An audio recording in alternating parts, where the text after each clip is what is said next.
All right, guys, wanted to show you how everything's actually functioning now, and I'll tell you about the wood here in just a second. But as I said in the last video, basically we have water coming from this lower tank right here, and it comes up and around and feeds through here, coming in these pipes. If you haven't seen the other video, it'll make sense, right? There's pipes right there.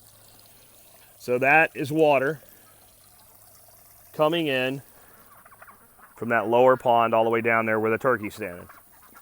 That water fills all three of these tanks, the exact same level. A little duckweed in this one. They cleared up really nice. It's nice clear water. You can see all the way down, even in the camera, you can see all the way down the rocks. I got one catfish in here. I caught one last night down in my pond. I put him in here. I think I'm going to let him go, though. He's pretty big to be in this little pond, and I don't want him in the other ponds right now because I've got small fish in there that he'll eat. But this is going to give me the ability to isolate young fish that I'm growing for later use, either in the aquaponics system, either just into the bigger ponds, or down in my actual in-ground pond, and be able to keep everybody separated and be able to easily get them out. These are 180-gallon tanks, but they're probably holding about 120 gallons of actual water space because there is about 6 inches of gravel filter at the bottom, which makes this an incredible filter for this system that's already been very stable. So it's functioning just fine. Got the ditch filled in. There was a cinder block buried here, so I meant to bring some dirt in because obviously with that out of there, it doesn't quite fill.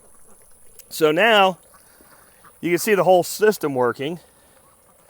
And this little pipe here is just dry fitted.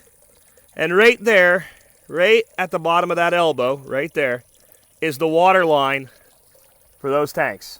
If I want to hold more water, I raise it up. If I want to hold less water, I lower it down. It's that simple.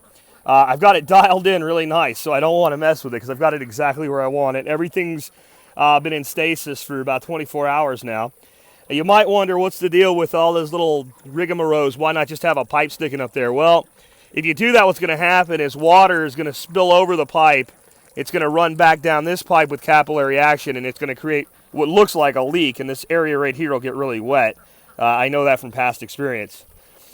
And again, if I wanted to change things out and I didn't want water running to those tanks for maintenance or whatever, all I have to do is shut this valve right here.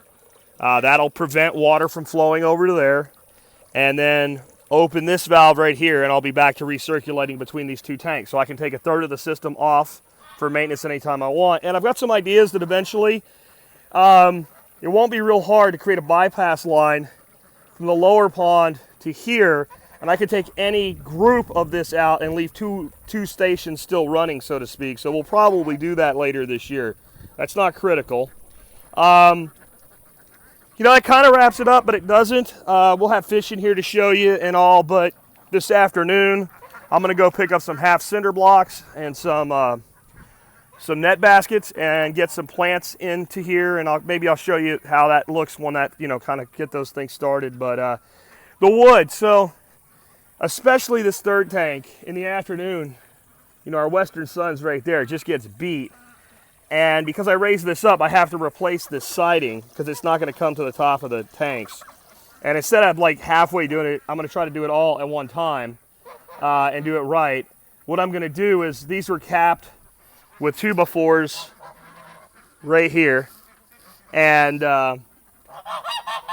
level to the top of these studs. So all I'm going to do is take 2x8s and put 4 inches of them down here, and really 3.5 and 4 because they're a ½ inch shorter. But you get the idea. So that board will sit like this, and then my new siding will come up over the rim of the tanks. And the other thing I'm going to do, since this is now water instead of dirt, I'm going to just take some cheap insulation, some fiberglass insulation. I'm going to insulate all this in between the tanks, around the tanks, what have you, help maintain temperature. And then Dorothy came up with this idea. We're going to put about 8-9 feet up there a ledger board all the way across, just a piece of pressure treated wood, and we'll paint it to match. And then we're going to attach cattle panels to them. And we're going to make it kind of like my aviary, a half hoop here. Throw some 60% shade cloth over it. And then we've got this in 60% shade.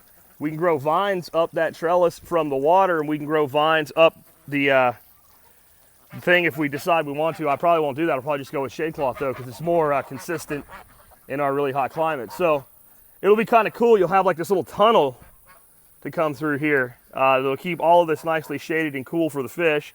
And of course, we can just take that shade cloth down in the wintertime when we want to keep the system warmer.